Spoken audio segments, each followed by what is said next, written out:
महंगाई और बदहाली से जूझ रहे पाकिस्तान में बगावत शुरू हो चुकी है। बलूचिस्तान में लोग पाकिस्तान सरकार के खिलाफ सड़क पर उतर आए हैं। शहबाज सरकार के खिलाफ जमकर नारेबाजी की है, जिसने पाकिस्तान की शहबाज सरकार को टेंशन में डाल दिया है।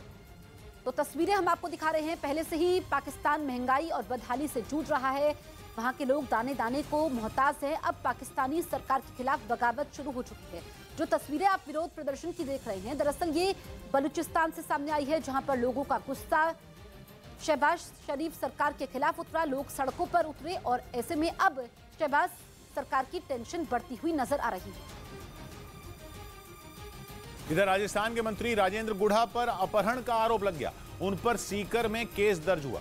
आरोप लगा कि 27 जनवरी को राजेंद्र गुढ़ा ने एक पंच का अपहरण किया, लेकिन कुछ वक्त बाद उन्होंने खुद ही उसे छोड़ दिया।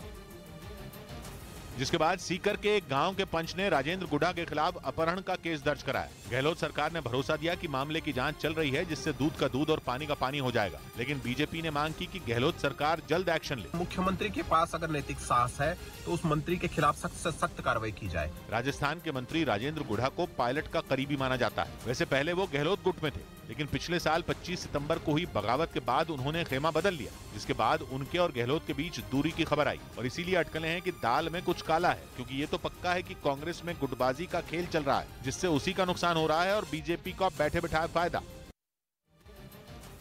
उधर असम की सरकार ने बाल विभाग के खिलाफ बड़ा एक्शन लेते हुए करीब 1800 लोगों को गिरफ्तार कर लिया है। हाल ही में बाल विभाग पर राष्ट्रीय परिवार स्वास्थ्य सर्वेक्षण की एक रिपोर्ट सामने आई, जिसमें यह पता चला कि असम में मातृ शिशु मृत्यु दर सबसे ज्यादा है।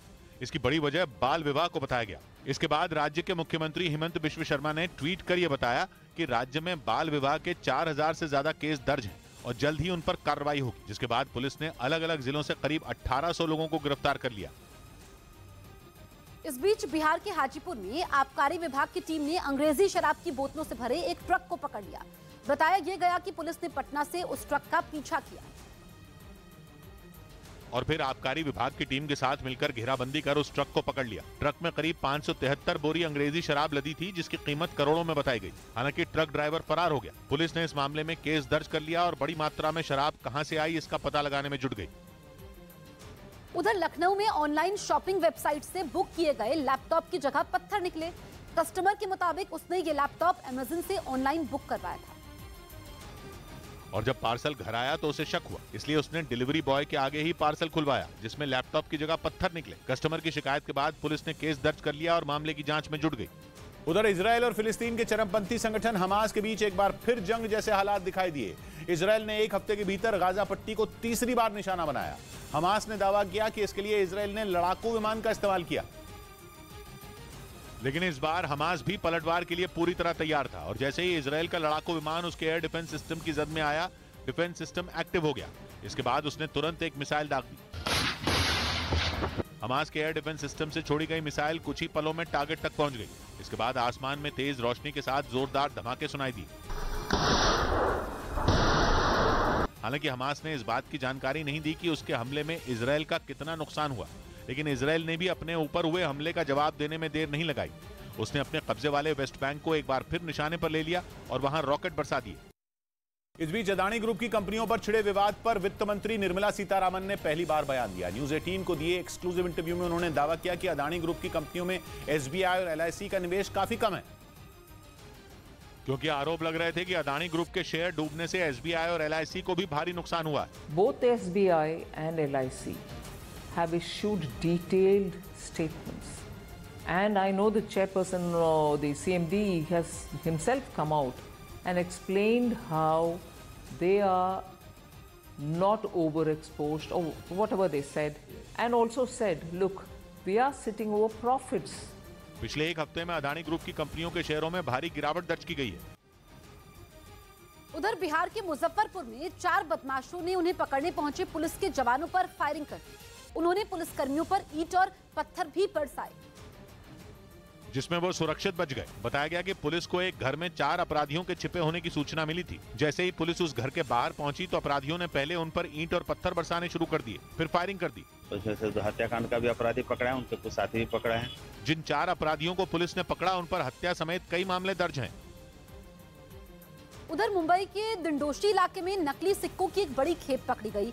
बताया यह गया कि वहां एक कार से करीब 10 लाख रुपयों के नकली सिक्के बरामद किए गए, जिसमें 1 रुपए, 5 रुपए और 10 रुपए के सिक्के शामिल हैं। पुलिस ने इस मामले में एक आरोपी को भी गिरफ्तार किया। बताया गया कि हरियाणा की एक फैक्ट्री में तैयार करने के बाद इन नकली सिक्कों को मुंबई के कुछ धार्मिक स्थलों में असली सिक्कों से बदला जाता था। उधर बिहार के कैमूर जिले में महाराणा प्रताप मोहनिया कॉलेज में पुलिस ने परीक्षा में फर्जीवाड़े के आरोप में 4 महिलाओं को धर दबोचा। आरोप है कि 2 महिलाएं अपने रिश्तेदार के बदले परीक्षा देने आई थी, जिसकी भनक कॉलेज प्रशासन को लग गई, जिसके बाद दोनों को परीक्षा में नकल करते हुए रंगे हाथ पकड़ लिया गया और उन्हें पुलिस के हवाले कर दिया गया। 2 बच्चियों को दूसरे की जगह पे एग्जाम देते हुए पकड़ा गया है। साथ ही इन महिलाओं की जगह परीक्षा दे रही 2 और महिलाओं को भी पुलिस ने हिरासत में ले लिया। इधर अदानी मामले पर संसद के दोनों सदनों में हंगामा हुआ, जिसके बाद सदन की कार्यवाही सोमवार तक स्थगित कर दी गई, क्योंकि अदानी ग्रुप पर आई हिंडनबर्ग रिसर्च की रिपोर्ट पर विपक्ष ने संसद में खूब हंगामा किया। विपक्ष ने संसद के दोनों सदनों में नारेबाजी की और इस मामले पर जेपीसी बनाने की मांग की। ने संकल्प लिया है। विपक्ष ने इस मामले पर चर्चा की मांग की और पूछा सरकार ने लोगों के पैसे बचाने के लिए क्या किया, जबकि केंद्र सरकार ने साफ कर दिया कि इस मामले से सरकार का कोई लेना देना नहीं है और विपक्ष असल मुद्दों से ध्यान भटका रहा है। जबकि अदानी ग्रुप पर संसद में चर्चा के मुद्दे पर विपक्ष में ही फूट पड़ गई। टीएमसी चाहती है कि इस मुद्दे पर स्पीकर की इजाजत के बिना ही विपक्ष अपनी बात कह डाले, लेकिन कांग्रेस समेत दूसरी विपक्षी पार्टियां चाहती हैं कि स्पीकर से चर्चा की इजाजत मिले ताकि अदानी ग्रुप से जुड़ी बात कार्यवाही का हिस्सा बने। अटकलें हैं कि इसी वजह से टीएमसी सुबह कांग्रेस समेत दूसरे विपक्षी दलों की बैठक का हिस्सा नहीं बनी। हालांकि कांग्रेस का कहना है कि अदानी ग्रुप के मुद्दे पर पूरा विपक्ष एक है। कोई प्रॉब्लम नहीं है, सभी लाइक माइंडेड पार्टी एक आवाज में एक साथ है। सूत्र बता रहे हैं कि अदानी ग्रुप की वजह से एलआईसी और एसबीआई को नुकसान के दावे पर टीएमसी केंद्र सरकार को घेरना चाहती है और बिना स्पीकर की इजाजत के चर्चा शुरू करना चाहती है, क्योंकि उसे लगता है कि चेयर से इसकी इजाजत नहीं मिलेगी। जबकि कांग्रेस समेत बाकी विपक्ष नियमों के तहत चर्चा चाहता है और इसी वजह से विपक्ष में मनमुटाव दिखा। इधर न्यूज 18 को मिली एक्सक्लूसिव जानकारी के मुताबिक खालिस्तानी आतंकियों और गैंगस्टरों ने सुरक्षा एजेंसियों से बचने के लिए नेपाल को अपना नया ठिकाना बना लिया है। मोहाली आरपीजी हमले के आरोपी दीपक उर्फ रंगा और उसके साथी छोटू राम से पूछताछ के बाद ये जानकारी हाथ लगी है, जिन्हें पिछले महीने एनआईए ने नेपाल बॉर्डर से गिरफ्तार किया था। न्यूज 18 को मिली एक्सक्लूसिव जानकारी के मुताबिक पूछताछ में दोनों ने बताया कि आतंकियों और गैंगस्टरों के लिए नेपाल सबसे सुरक्षित जगह है, क्योंकि खालिस्तानी आतंकियों और गैंगस्टरों के गठजोड़ की जांच कर रही एनआईए ने पिछले 3 महीनों में 19 संदिग्धों को गिरफ्तार किया है, जिनमें ज्यादातर गैंगस्टर वारदात अंजाम देने के बाद नेपाल में जाकर छिप गए थे। कई महीने तक वो वहां छिपे रहे और बाद में वहीं से उन्होंने अपनी भारत विरोधी गतिविधियों को अंजाम देना शुरू कर दिया था। खबर है कि इस मामले में सुरक्षा एजेंसियों ने कुछ विदेशी नागरिकों को भी गिरफ्तार किया है। हालांकि शेयर बाजार से मिल रहे झटकों के बीच अदानी ग्रुप को अंतर्राष्ट्रीय रेटिंग एजेंसी फिच ने एक अच्छी खबर दी और बयान दिया कि वो अदानी ग्रुप की रेटिंग में कोई बदलाव नहीं करेगी। हालांकि फिच ने साफ किया कि फिलहाल अदानी ग्रुप की कंपनियों पर वो मॉनिटरिंग करती रहेगी। इस बीच अदानी ग्रुप पर अमेरिकी कंपनी हिंडनबर्ग रिसर्च की रिपोर्ट का मामला सुप्रीम कोर्ट पहुंच गया। अदालत में इस मामले पर याचिका दाखिल की गई, जिसमें अमेरिकी कंपनी हिंडनबर्ग रिसर्च के खिलाफ कार्रवाई की मांग की गई। सुप्रीम कोर्ट में दाखिल याचिका में कंपनी पर जानबूझकर अदानी ग्रुप के खिलाफ रिपोर्ट जारी करने का आरोप लगाया गया और हिंडनबर्ग रिसर्च के मालिक पर लगे आरोप की जांच की मांग की गई, क्योंकि कंपनी के मालिक पर रिपोर्ट के जरिए अदानी ग्रुप के निवेशकों से धोखाधड़ी करने का आरोप लगा। वित्तीय मामलों पर रिसर्च करने वाली ये कंपनी पता लगाती है कि शेयर मार्केट में पैसों की हेराफेरी तो नहीं हुई। बताया गया कि नेपाल से आई शालिग्राम शिला को देखने के लिए अब मुस्लिम समुदाय के कुछ लोग भी अयोध्या पहुंचे। राम भक्तों से अयोध्या पहले ही पटा पड़ा है और अब इन शिलाओं का दर्शन करने मुस्लिम समुदाय के लोग भी आने लगे हैं, जिनमें एक मोहम्मद रिहान नाम का आदमी भी है। रिहान ने बताया कि वो अयोध्या से करीब 500 किलोमीटर दूर मुरादाबाद से वहां शिलाओं की झलक पाने पहुंचा। पुरुषोत्तम राम है, उनके बताए हुए रास्तों पे हम भी चलते हैं, ऐसा नहीं कि मुसलमान भी प्रेम करते हैं उनसे। मान्यता है कि करोड़ों साल पुरानी इन शिलाओं में विष्णु का वास है।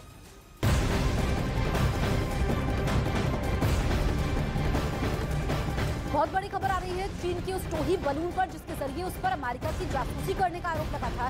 एक दिन पहले जो बलून अमेरिका के आसमान में दिखा, उस पर अब चीन की तरफ से सफाई आ गई है। चीन का कहना यह है कि वो कोई स्पाई बलून नहीं बल्कि मौसम का हाल बताने वाली एक डिवाइस थी। इसके साथ ही चीन ने चेतावनी दी है कि अमेरिका बात का बतंगड़ बनाने पर तुला हुआ है और चीन पर उसकी जासूसी करने का झूठा आरोप लगाया गया है।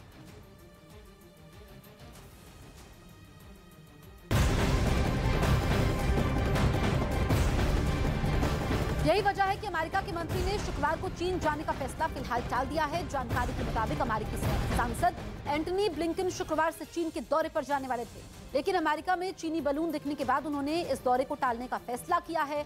अमेरिका का दावा यह है कि चीन ने अमेरिका की जासूसी के इरादे से ही जानबूझकर अपना बलून अमेरिका की एयरस्पेस में भेजा। Translates Narendra Modi's vision of women-led development, particularly at the fulcrum of all governance. Capital expenditure की बढ़ोतरी कर 10 लाख करोड़ रुपए तक बढ़ाया गया यूनियन बजट में। इसका सीधा परिणाम न सिर्फ इंफ्रास्ट्रक्चर ग्रोथ पर होगा, न सिर्फ नई जॉब अपॉर्चुनिटीज पर होगा, बल्कि राज्यों को कैसे सुदृढ़ किया जाए इसका एक परिणाम ये भी होगा। वित्त मंत्री जी ने अनाउंसमेंट किया कि स्टेट्स के लिए जो 50 साल का इंटरेस्ट फ्री लोन दिया गया है वो प्रदेश की सरकार विशेष इंफ्रास्ट्रक्चर की बिल्डिंग में लगाए, so that we can fuel not only the building of capital assets but also employment opportunities for our citizens. I would do great injustice to the presence of Shopanda if I do not talk about the small and micro enterprises, particularly that affect the state of Bengal. 6,000 crore rupees मत्स्य संपदा योजना के अंतर्गत मच्छी पालक, मछुआरे और माछ की बिक्री करने वालों के लिए एंटरप्राइज को सुदृढ़ करने का एक नया प्रयास है। हम आशान्वित हैं कि पश्चिम बंगाल में पर्टिकुलरली इस बात से फिशरीज के क्षेत्र से जुड़े लोगों को बहुत बड़ा सहयोग मिलेगा। पश्चिम बंगाल की जनता पर्टिकुलरली इस बात की साक्षी रही है कि प्रधानमंत्री किसान सम्मान योजना के तहत देश के 11 करोड़ किसानों को बैंक के खाते में 2,20,000 करोड़ रुपया मोदी सरकार ने मुहैया कराया।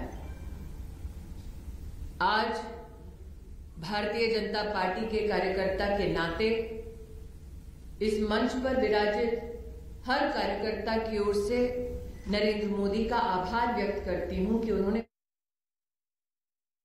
अपने इलाके में सेंधमारी अमेरिका जैसा देश बर्दाश्त भी कर ले, ये सोचना ही बेवकूफी है।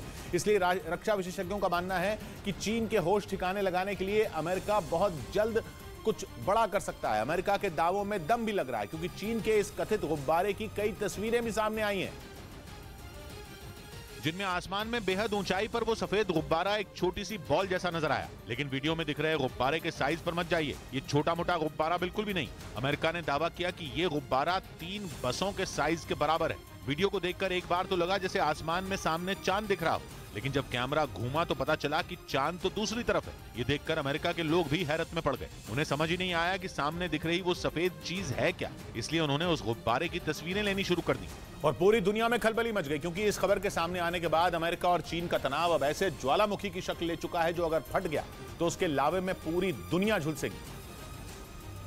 क्योंकि अमेरिका और चीन जैसे जानी दुश्मन जब भिड़ेंगे तो परमाणु बमों से लेकर हाइपरसोनिक मिसाइलों तक दुनिया पहली और शायद आखिरी बार जंग के मैदान में हर हथियार का वार देख लेगी। अमेरिका का कहना है कि उसे पूरा विश्वास है कि उसके यहाँ उड़ रहा सफेद गुब्बारा चीन का ही है। लेकिन हैरानी की बात यह है कि अमेरिका जिस गुब्बारे को चीन का जासूस बता रहा है वो एक आध नहीं बल्कि कई दिनों से अमेरिका के ऊपर उड़ रहा है, उस पर नजर रख रहा है। बताया गया कि सबसे पहले वो गुब्बारा अमेरिका के अलास्का राज्य में पहुंचा, वहां से वो कनाडा की सीमा में दाखिल हुआ और फिर कनाडा के बॉर्डर से लगने न्यूज चैनलों के इतिहास में पहली बार न्यूज 18 इंडिया की वेब सीरीज FIR नंबर 208 की स्ट्रीमिंग शुरू हो चुकी है। FIR नंबर 208 को आप न्यूज 18 इंडिया के YouTube चैनल पर देख सकते हैं। वेब सीरीज में ठग के आरोपी सुकेश चंद्रशेखर के वो कारनामे उजागर किए गए हैं जो कल्पना से परे हैं। एक ठग ने कैसे उद्योग जगत, फिल्म इंडस्ट्री और राजनीति के गलियारे में हड़कंप मचा दिया।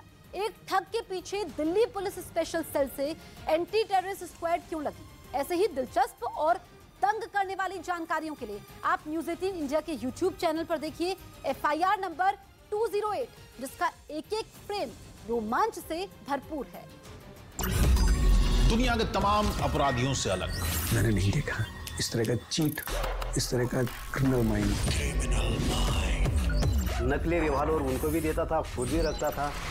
एक ऐसा आडंबर रचा हुआ था कि मैं कुछ भी करा सकता हूँ। न्यूज चैनलों के इतिहास में पहली बार न्यूज 18 इंडिया की web series FIR number 208 streaming now, जिसमें करीब आधा दर्जन ठिकानों पर तलाशी ली गई। बताया गया कि SIA यानी स्टेट इन्वेस्टिगेशन एजेंसी की ये कार्रवाई खुफिया जानकारी के आधार पर की गई। ये पता करना है कि क्या कुछ लोग ऐसे हैं जो मिलिटेंसी फंडिंग केसेस में शामिल है, जिसमें देश से बाहर रहने वाले कुछ संदिग्ध लोगों के घरों पर छापे मारे गए। बताया गया कि कश्मीर घाटी में टेरर फंडिंग और आतंकी हमलों से जुड़े मामलों को लेकर SIA पिछले 2 महीनों से लगातार छापेमारी कर रही है। जांच में NIA और दूसरी केंद्रीय एजेंसियों की मदद के लिए SIA बनाई गई है। उधर यूरेशियन टाइम्स नाम की वेबसाइट ने दावा किया कि रूस ईरान से खतरनाक बैलिस्टिक मिसाइलें खरीदने वाला है। बताया जा रहा है कि जिन मिसाइलों को रूस खरीदेगा उनका तोड़ यूक्रेन के पास है ही नहीं। यानी आने वाले दिनों में यूक्रेन की मुश्किलें और ज्यादा बढ़ सकती हैं। यूरेशियन टाइम्स के मुताबिक रूस ईरान से जुल्फकार और फतेह 110 जैसी खतरनाक बैलिस्टिक मिसाइलों को खरीदने के लिए बातचीत कर रहा है। दावा है कि पहले ही जंग में ईरान के शाहिद 136 आत्मघाती ड्रोन यूक्रेन के लिए मुसीबत बने हुए हैं। लेकिन खबर है कि अब जब रूस जुल्फकार और फतेह मिसाइल को खरीदने जा रहा है तो यूक्रेन की सेना घबरा गई, क्योंकि उसके पास जो एयर डिफेंस सिस्टम मौजूद हैं वो इन मिसाइलों को ढेर करने की ताकत नहीं रखते। और पश्चिमी मीडिया के मुताबिक इसीलिए यूक्रेन ने अब इटली से घातक एयर डिफेंस सिस्टम SAMP-T की मांग कर दी, ताकि रूस की मिसाइलों को हवा में ही ढेर किया जा सके। लेकिन यूक्रेन के लिए ये इतना भी आसान नहीं होने वाला, क्योंकि जो जुल्फकार मिसाइल रूस खरीदने वाला है वो लंबी दूरी तक दुश्मन को ढेर कर सकती है। ऊपर से मिसाइल में लगे सेंसर ऐसे हैं कि किसी भी रडार के लिए इसे पकड़ना मुश्किल है। मतलब ये कि एक बार मिसाइल दाग दी गई तो इससे बचना मुश्किल ही नहीं, नामुमकिन भी हो सकता है। जबकि फतेह 110 ऐसी मिसाइल है जो कम दूरी के टारगेट पर निशाना साधने में बेजोड़ है। यूरेशियन टाइम्स के मुताबिक इसीलिए ज़ेलेंस्की की सेना अभी से अलर्ट हो गई। मैंने नहीं देखा इस तरह का चीट, इस तरह का क्रिमिनल माइंड पूरे जेल स्टाफ को ब्राइब कर देगा। मैं सोच भी नहीं सकता था। गवर्नमेंट फंक्शनरी को इम्पर्सनेट करता था, आवाजें बदलता था। टारगेट भी बहुत पावरफुल धनवान लोगों को करता है। ये एक ही चीज से रुक सकता है, अगर आप इसकी जीभ काटें। न्यूज चैनलों के इतिहास में पहली बार न्यूज 18 इंडिया की web series FIR number 208 streaming now. मैंने नहीं देखा इस तरह का चीट, इस तरह का क्रिमिनल माइंड पूरे जेल स्टाफ को ब्राइब कर देगा। मैं सोच भी नहीं सकता था। गवर्नमेंट फंक्शनरी को इम्पर्सनेट करता था, आवाजें बदलता था। टारगेट भी बहुत पावरफुल धनवान लोगों को करता है। ये एक ही चीज से रुक सकता है, अगर आप इसकी जीभ काटें। न्यूज चैनलों के इतिहास में पहली बार न्यूज 18 इंडिया की web series FIR number 208 streaming now. इस बीच मानवाधिकारों पर नजर रखने वाले 2 अंतर्राष्ट्रीय संगठनों की एक रिपोर्ट में सामने आया कि सऊदी अरब में मौत की सजा देने के मामलों ने रिकॉर्ड तोड़ दिया। यह हाल तब है जब क्राउन प्रिंस मोहम्मद बिन सलमान ने वादा किया था कि सिर्फ हत्या के मामलों में ही मौत की सजा दी जाएगी। लेकिन सामने आई रिपोर्ट ने उनके दावों की पोल खोलकर रख दी। रिपोर्ट में दावा किया गया कि जब से मोहम्मद बिन सलमान सऊदी अरब में सत्ता की कुर्सी पर पहुंचे हैं, तब से वहां मौत की सजा देने के मामले लगभग दुगने हो चुके हैं। उनके राज के बीते 6 साल तो सबसे खराब रहे हैं। दावा किया गया कि सऊदी अरब में 2015 से अब तक हर साल औसतन 129 मामलों में मौत की सजा दी गई, जबकि 2010 से 2014 के बीच ये आंकड़ा 70 के करीब था। इधर महाराष्ट्र के वर्धा में अलग विदर्भ की मांग पर मुख्यमंत्री एकनाथ शिंदे को काले झंडे दिखाए गए। सीएम एकनाथ शिंदे मराठी साहित्य सम्मेलन में लोगों को संबोधित कर रहे थे। तभी कुछ लोगों ने उन्हें काले झंडे दिखाकर विरोध जताया। हालांकि इस दौरान पुलिस के जवानों ने उन लोगों को हिरासत में ले लिया। महाराष्ट्र के सीएम एकनाथ शिंदे विदर्भ के दौरे पर हैं। इस बीच पुतिन की सेना को खदेड़ने के लिए जेलेंस्की ने नेटो को हथियारों की एक लिस्ट सौंप दी, क्योंकि जेलेंस्की को आशंका है कि पुतिन नए सिरे से यूक्रेन पर बड़े हमले की तैयारी कर रहे हैं, जिससे निपटने के लिए यूक्रेन के राष्ट्रपति अपने देश की सेना को मजबूत करने में जुटे हैं। इसी कड़ी में जेलेंस्की ने रूस को करारा जवाब देने के लिए नया प्लान तैयार किया है, जिसके तहत उन्हें पश्चिमी देशों से कई आधुनिक हथियारों की जरूरत पड़ेगी। इसीलिए उन्होंने नेटो को हथियारों की एक लिस्ट भी सौंपी है, ताकि आने वाले दिनों में उन्हें पुतिन के आगे सिर न झुकाना पड़े। जबकि हाल ही में नेटो के कई सदस्यों ने यूक्रेन को ताकतवर टैंकों से लेकर बख्तरबंद गाड़ियों और मिसाइलें देने का ऐलान किया है। इसके बावजूद जेलेंस्की को डर है कि सिर्फ इतने से हथियारों से वो पुतिन के सैनिकों को खदेड़ नहीं पाएंगे, और यही वजह है कि उन्होंने नेटो के सामने यूक्रेन को और हथियार देने की मांग कर दी, जिनमें सबसे पहले वो लड़ाकू विमानों की सप्लाई चाहते हैं। जबकि अभी अमेरिका, यूके और जर्मनी ने यूक्रेन को अपने सबसे दमदार टैंक देने का वादा किया है, लेकिन जेलेंस्की की हथियारों की मांग थमने का नाम ही नहीं ले रही। बताया जा रहा है कि जो हथियार यूक्रेन की तरफ से नेटो देशों से मांगे गए हैं, उनमें 500 टैंक, 200 लड़ाकू विमान, 1000 तोपें, 1000 ड्रोन और 300 मिसाइल लॉन्चर शामिल हैं। साथ ही यूक्रेन ने मिसाइलों और गोला बारूद की लगातार सप्लाई की भी मांग की। मतलब ये कि जेलेंस्की की हथियारों की भूख लगातार बढ़ती जा रही है, वो भी तब जब पश्चिमी देश लगातार यूक्रेन की मदद करने में जुटे हैं।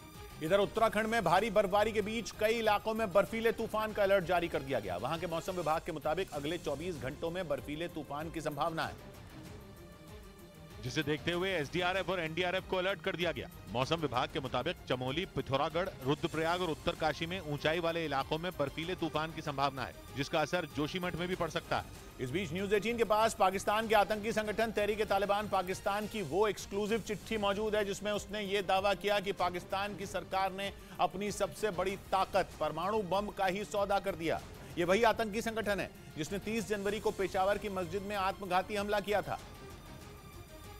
और अब उसने पाकिस्तान की जनता के नाम एक चिट्ठी जारी की। न्यूज 18 के पास टीटीपी की वो एक्सक्लूसिव चिट्ठी मौजूद है, जिसमें उसने ये दावा किया है कि शहबाज शरीफ की सरकार पाकिस्तान की सबसे बड़ी ताकत एटम बम का सौदा कर चुकी है। और इस चिट्ठी के जरिए टीटीपी के आतंकी पाकिस्तान की जनता को भड़काने और अपने लिए माहौल तैयार करने में जुटे हैं, और लोगों को ये समझाने की कोशिश कर रहे हैं कि पाकिस्तान के नेता भ्रष्ट हो चुके हैं, जिनके इशारे पर पाकिस्तानी सेना कठपुतली की तरह नाच रही है। और इसी वजह से पाकिस्तान के हालात हर गुजरते दिन के साथ बिगड़ते जा रहे हैं। यही नहीं, पाकिस्तान की खराब आर्थिक स्थिति और आसमान छूती महंगाई के मुद्दे को भी टीटीपी भुनाने में जुटा है, और लोगों को ये यकीन दिला रहा है कि कंगाल होते पाकिस्तान के पीछे कोई और नहीं बल्कि नेताओं की गंदी राजनीति है। सेना भी उनका साथ दे रही है और दोनों मिलकर पाकिस्तान का खजाना लूट रहे हैं। न्यूज 18 के पास मौजूद उस एक्सक्लूसिव चिट्ठी में टीटीपी ने यह दावा किया कि सेना में ऐसे लोगों की भर्ती हो रही है जो जनता के मुंह से निवाला तक छीन लें।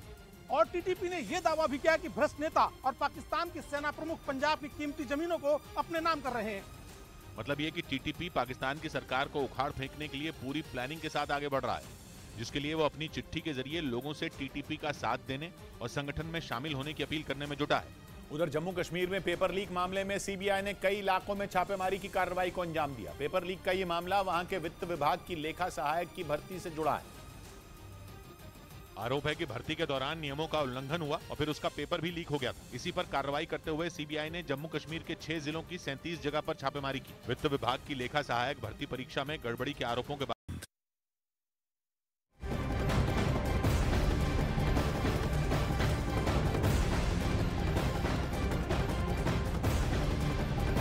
की बड़ी खबर आपको बता दें, कराची से भेजा गया था ईमेल। दरअसल मुंबई पुलिस की जांच में यह पर्दाफाश हुआ है। पाकिस्तान से भेजा गया था एनआईए को ईमेल। मुंबई पर हमले की धमकी का मामला है, और जो मुंबई में धमकी का मामले में अब ये बड़ा पर्दाफाश हुआ है। जो जानकारी मिली है कि ईमेल एनआईए को भेजा गया था वो दरअसल पाकिस्तान से भेजा गया था। छोटे से नेटो देश ने रूस के खिलाफ मोर्चा खोल दिया है। यूक्रेन पर हमले के बाद से ही भड़के बाल्टिक देश एस्टोनिया ने पुतिन को बर्बाद कर देने की कसम खाई, और वहां की प्रधानमंत्री काया कल्लास तो बिना किसी डर के पुतिन पर बुरी तरह गरज रही और खुलेआम उन्हें यह चेतावनी दे रही है कि यूक्रेन में बहे खून के एक एक कतरे का हिसाब पुतिन को देना होगा। एस्टोनिया की प्रधानमंत्री काया कल्लास पुतिन को नसीहत दे रही हैं। वो कह रही हैं कि पुतिन अगर अब भी नहीं संभले तो उनकी बर्बादी तय है। यानी पुतिन ने अगर जंग से तौबा नहीं की तो रूस विनाश की कगार पर पहुंच जाएगा। The aggressor must also pay for every bridge, for every house and for every bullet.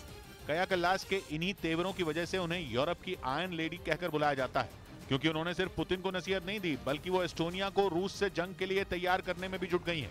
क्योंकि रूस का पड़ोसी देश एस्टोनिया भी ये जान रहा है कि पुतिन सिर्फ यूक्रेन की जीत तक ही नहीं रुकेंगे, बल्कि वो अपने पड़ोस के दूसरे देशों पर भी नजर गड़ा देंगे। यानी यूक्रेन की जंग जीतने के बाद पुतिन के कदम एस्टोनिया जैसे दूसरे देशों की तरफ भी बढ़ जाएंगे और वो वहां कब्जे के लिए यूक्रेन की ही तरह हमला बोल देंगे।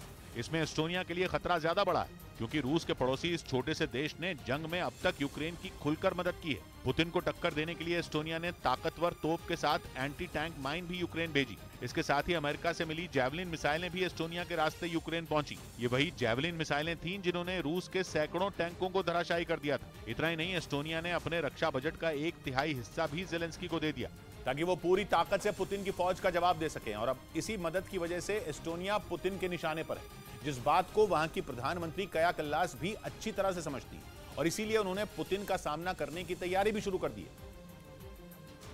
जिसके लिए काया कल्लास ने एक खास बटालियन तैयार की है, जो रूसी सेना के लिए बड़ी मुसीबत साबित हो सकती है। एस्टोनिया के सैनिकों की ये टुकड़ी छोटे छोटे हिस्सों में बंटकर तेजी से हमला करने की ट्रेनिंग में जुटी है। एस्टोनिया की इस खास टुकड़ी में करीब 1000 जवान हैं। इसके साथ ही एस्टोनिया की सेना हमला होने पर जवाब देने के लिए बारूदी सुरंगों का जाल भी बिछा रही है। मतलब ये कि एस्टोनिया यूक्रेन जैसी गलती नहीं करना चाहता, क्योंकि यूक्रेन अपने पड़ोस के बेलारूस में ही रूसी सेना को जुटते देखता रहा और पिछले साल 24 फरवरी को वहीं से हमला हो गया। लेकिन काया कल्लास हमले से पहले ही पुतिन से टकराने की तैयारी में जुट गई।